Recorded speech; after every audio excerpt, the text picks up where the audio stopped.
to Relished. I'm Alli. I'm a nutritionist and a yoga teacher and the author of the book, The Smoothie Book. And I'm here to talk to you every week about nutrition topics.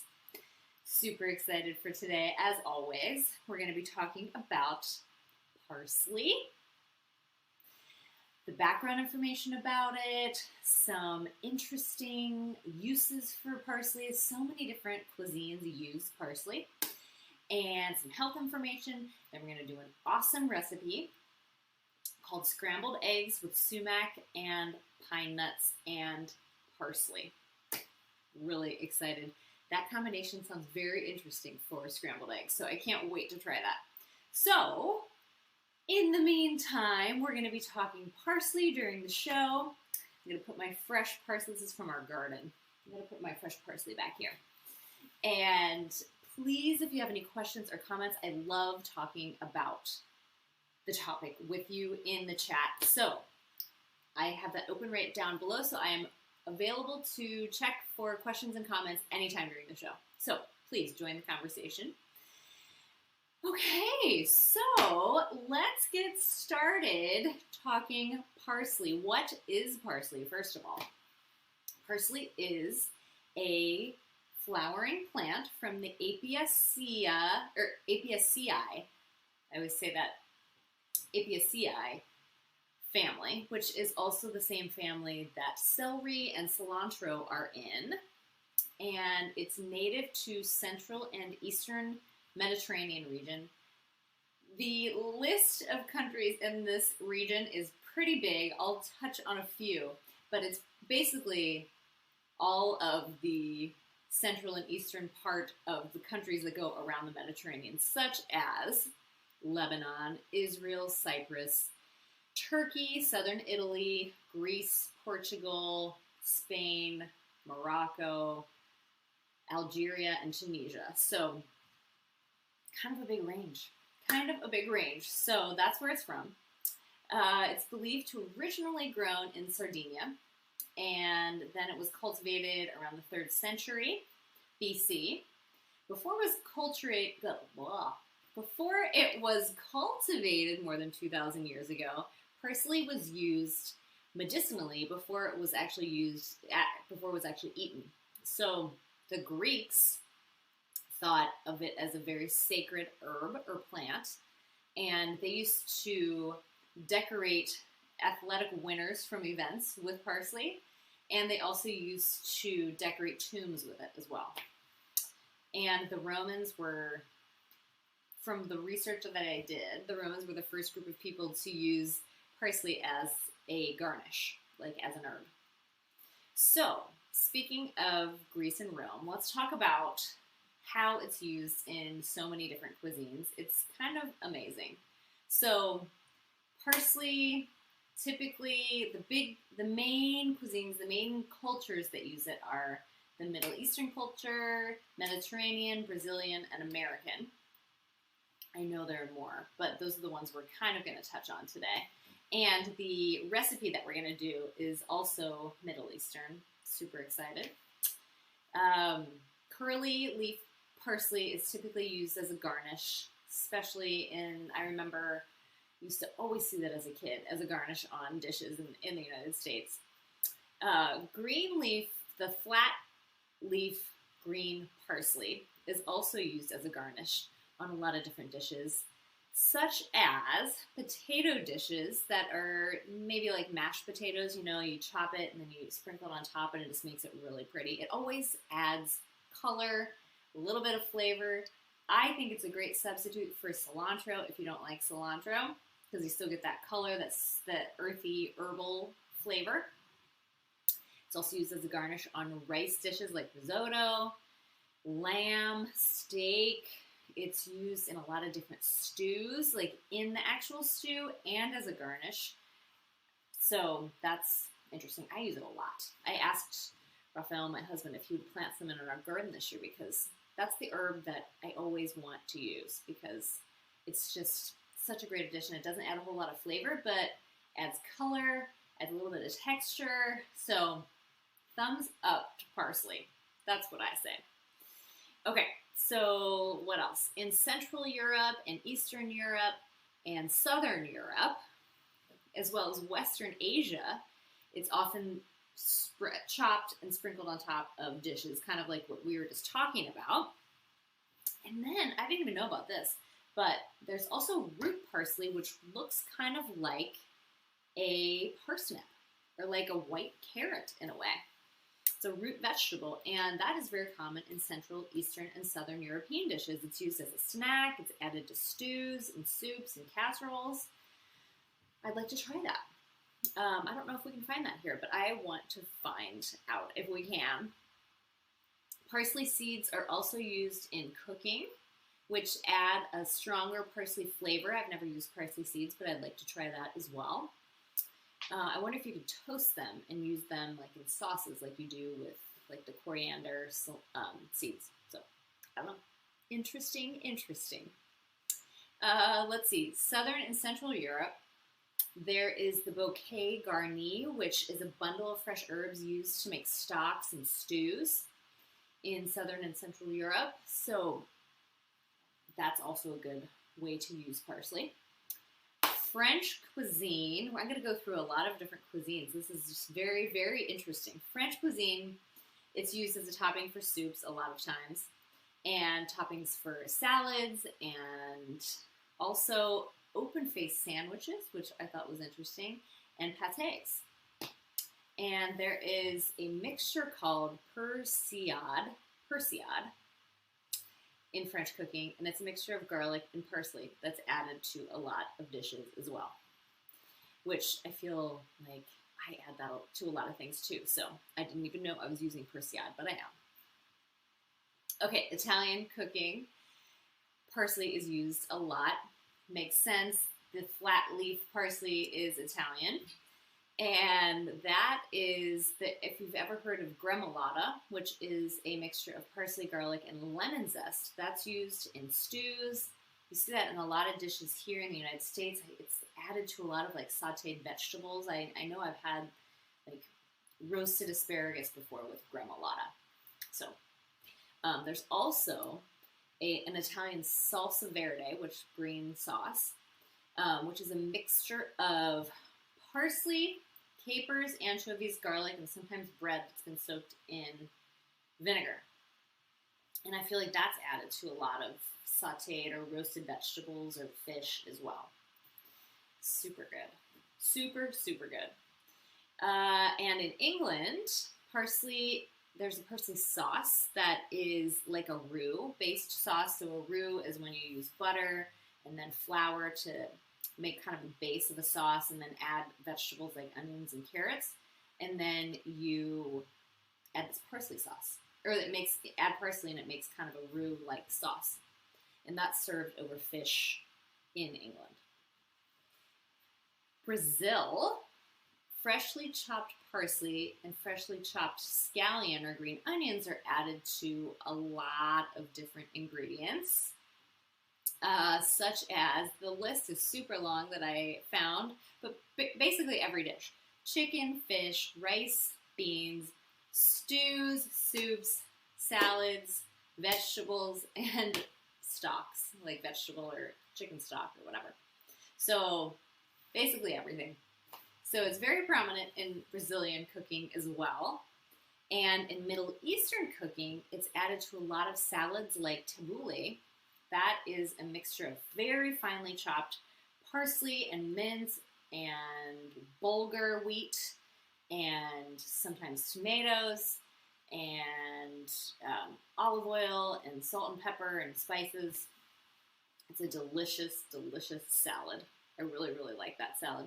Sometimes it's also added with chickpeas or fava beans when they make falafel, which we are going to have tonight for our dinner with parsley. It's also a main component in an Iranian stew. So kind of all over the board. And she's in a lot of cooking and American cooking as well. I use a lot. Okay, so the different types, we kind of touched on this, but we'll go over it again. The curly leaf The curly leaf parsley is French. And then the flat leaf parsley, which is what I have here today, is, there we go, is Italian. So those are the two main versions. There's also another, I found out, there's also another variety of parsley in Italy that is a much thicker stalk. It's more like celery. So I've never seen that before, but that is another variety. So some people like the flat leaf. I like the flat leaf because you can chop it, and a lot of gardeners like it better as well because it's sturdier and it can tolerate rain and sunshine and just has a stronger flavor. But some people like the curly because it makes a really nice garnish, and it's more decorative, I guess. So to each their own. And then there's also the root, parsley root, which we talked about, and parsley seeds. So those are all the different versions of parsley that you can consume. So many. Okay, let's talk about the health benefits. I have 11 health benefits of parsley to tell you after I take a sip of my sparkling water. Okay, so parsley is loaded with antioxidants and flavonoids, which are antioxidants. They're the plant compounds.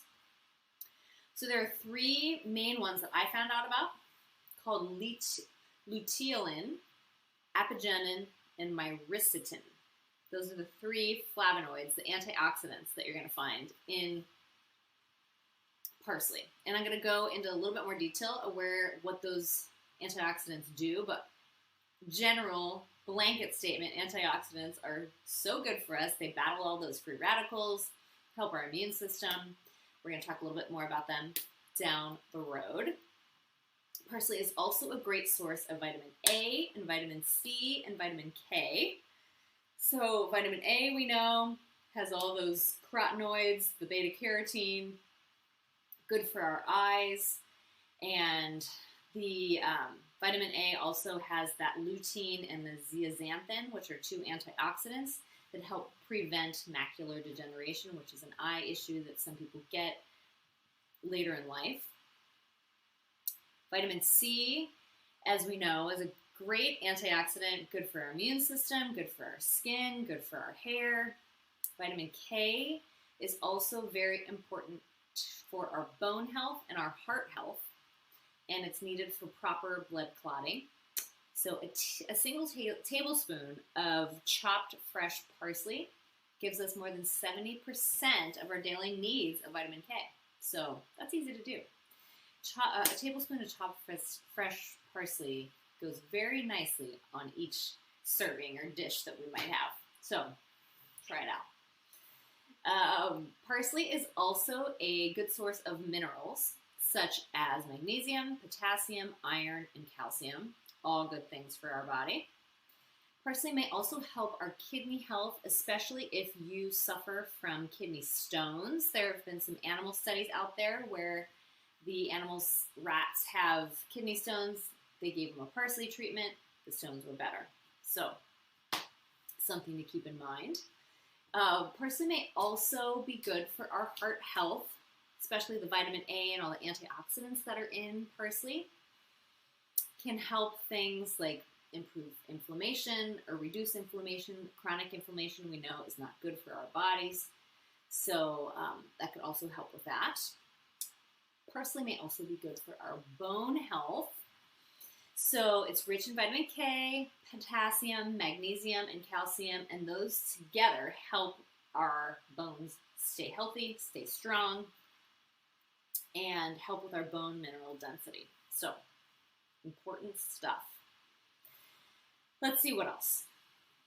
Parsley may help improve our immune system. We talked about that a little bit with the vitamin C, the vitamin A.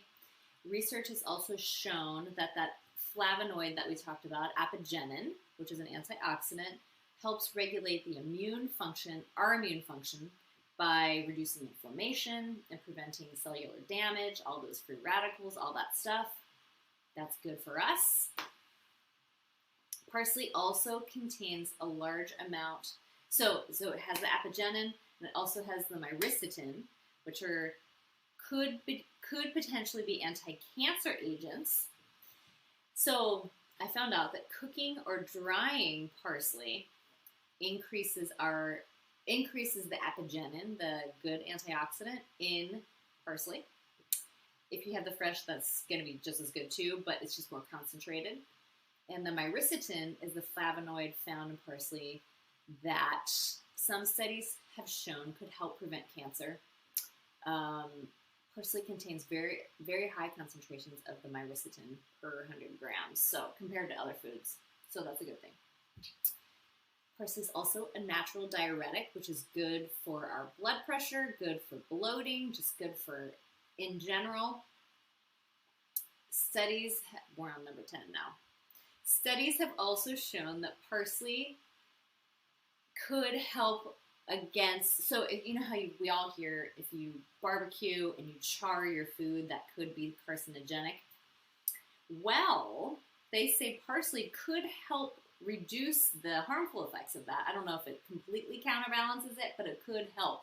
So if you like to char your steaks or your vegetables when you're barbecuing, have some fresh parsley or some other dark leafy green vegetables along with it, and that may help counterbalance some of the harmful effects of the charring. I thought that was really cool. That's an easy thing to do. Make a steak, make a gremolata or something, you know, the parsley, chopped parsley with the garlic and everything like that.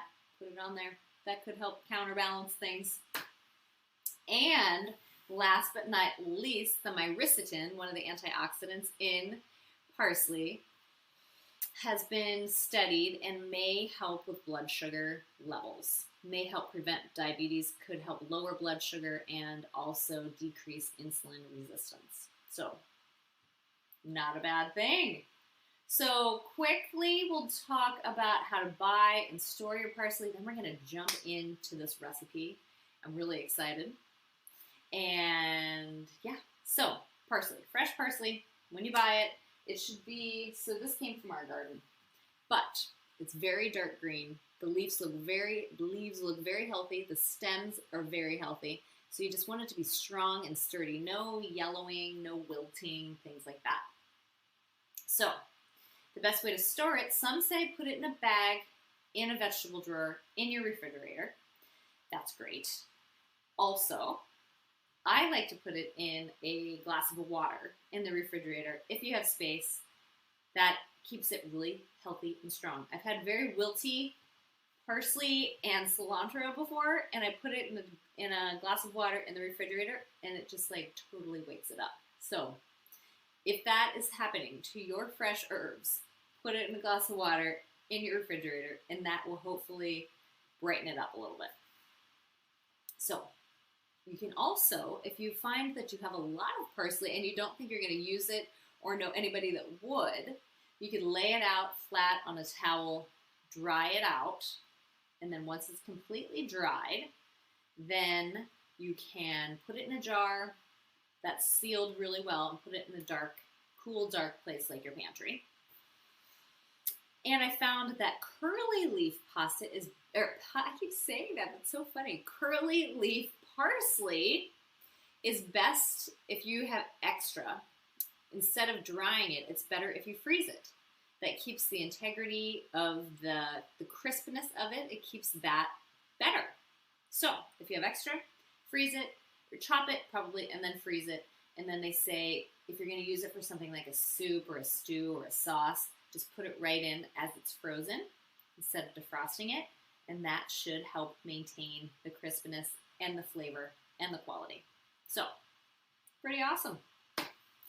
Okay, so let's go make some scrambled eggs with parsley, with pine nuts, and with sumac, which if you didn't see the episode on sumac, I've done a whole episode on sumac, which is very, very interesting. It's a very tangy spice. Tastes like lemon juice almost. So, and it's very pretty. It's also a component of za'atar, which is a Middle Eastern spice blend, which is usually sumac, sesame seeds, oregano. A lot of different regions use different herbs in it, but that's kind of the base. So, anyway, let's get started. So I have not chopped the parsley yet, because I wanted to do that together, because I think that's fun. Okay, so the recipe, I'm going to do about half the recipe. You know, a lot of times if you watch my show frequently, you know that I like to do that just because sometimes it's a big batch. Okay, so we are looking to chop the recipe calls for 2 tablespoons of fresh parsley. I'm just going to go ahead and do 2 tablespoons, even though I'm doing half. So to get the most out of your parsley, especially if we're only doing 2 tablespoons, I like to pull the actual leaves off the stems, because the stems can be a little chewy. So just pull the leaves off. Sometimes if I'm in a rush with cilantro, I'll just chop everything, but we're not in a huge rush here.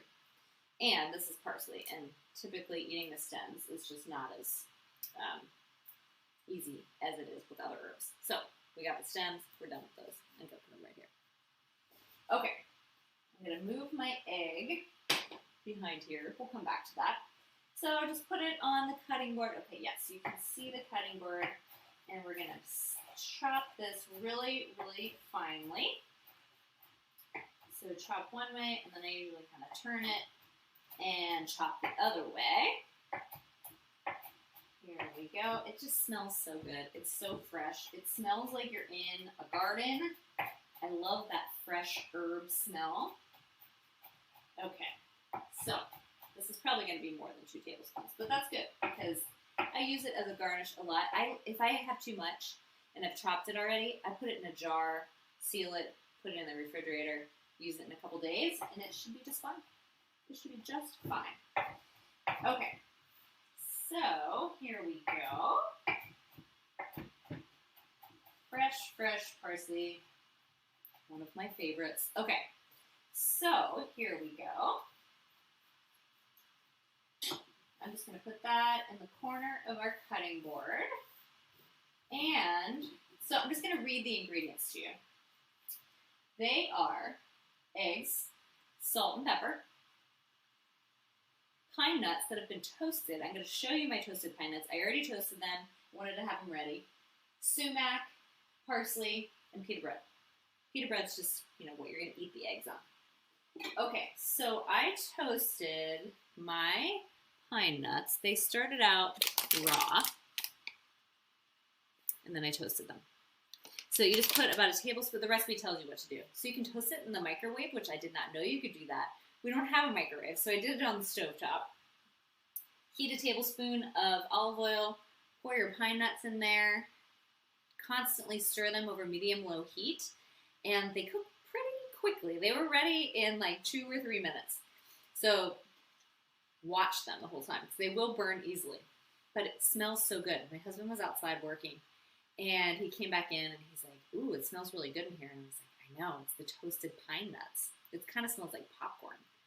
Okay, it does smell like popcorn. I think it's just like the fat and the deliciousness of it. It smells so, so good. Okay, let's heat our stove. And while that's heating, let's see, what does it say? Medium? Medium. Medium heat. Okay, that's heating up. Yes, we have the correct burner. That's always important. Probably 1 out of 10 times I turn the wrong one on. Okay, so we've got our eggs in here. I'm going to whisk them with a fork. You can always use a whisk too, as well. Okay, nice and combined. These are farm fresh eggs from our chickens at our house, so the yolks are just so pretty. I don't want to tip it over too much, but you get the gist. Very yellow. Very, very yellow. Okay, then it says, gently beat eggs with a pinch of salt and pepper. Okay, so here's our pepper. A little twist. Here's our salt. I do the Himalayan salt. A little twist. Okay, and we will whisk that. Okay, heat oil. So I just got some olive oil here. There we go. If you want to use butter, probably be even better. We'll keep it Mediterranean here and use the olive oil. All right. Just kind of let it roll around. If the oil moves quickly and easily. The pan's probably ready. Okay. And, okay, shimmering, add eggs, and cook, stirring constantly with a rubber spatula. We will do that. We make a lot of scrambled eggs here, but I just wanted to follow the recipe just to make sure I'm making it just as they suggest. Okay. So, I'm going to put it on 6. 6 out of 8. So that's kind of more like medium high, I guess. Okay. So that is cooking. And it says stir constantly, which that is different because I usually don't do that, but I will do that. Okay, they're already starting to cook. They're looking good. I will show you. I wish I had one of those cameras to put above so you can see what's going on, but I will show you. I will show you. Oh yeah, it's cooking very quickly. That's good. So just got some olive oil, salt and pepper in the eggs. We're just scrambling them. This is going to be a little appetizer for us now. Then we're going to have a little bit more later with some falafel, pita, some halloumi cheese. It's going to be delicious. Okay. So, there we go. It's done. That was super, super easy. I'm going to put it on the, well, here, I'll show you. I'll show you here. Scrambled eggs. Okay. Then we are going to put it on our fancy little plate. Because we're just going to have an appetizer of scrambled eggs at our house today. But this would be a really good breakfast. Really good quick lunch. So many options. Okay. Then we sprinkle our pine nuts on the eggs. Then we sprinkle our sumac. I need to use this hand because the pine nuts are kind of oily. The sumac on top. Very pretty. A little bit of salt. A little bit of pepper. And last but not least, the parsley. That's what really makes it pretty. Very restaurant worthy. Isn't that nice? I wish I could share it with you right now. There we go. Check it out. Okay, so quick recap. Parsley. There are 2 different kinds. Curly, flat leaf. Up to you which one you use. They're both good. Lots of good. It is from the Mediterranean region originally. Now it's grown everywhere. And lots of health benefits, lots of antioxidants in there, so good for our heart, good for reducing inflammation, good for our bones, lots of vitamin C, vitamin A, the flavonoids, antioxidants, and if you like your vegetables charred on the barbecue, have some parsley on the side or another green leafy vegetable to help counteract the things that may not be good about charring, and store your parsley in a bag, in a drawer, in the refrigerator, or in a glass of water in the refrigerator. That's it. So, if you have fresh parsley at home, in your garden, try this recipe, or go to the grocery and get some there, or the farmer's market, or your neighbor who grows parsley. And let me know how it goes. I'm going to put my Instagram, I'm going to post the picture. I'm so happy that I was able to do all of the recipe on the show today so you could see it, but I will post a picture of it on Instagram this week. There we go. Instagram, at Alli Shirkliff, A-L-L-I, I'm just making sure I did 2 L's, ALLISHIRCLIFF. Thank you all so much for joining the show today. I will see you next time. Have a great day.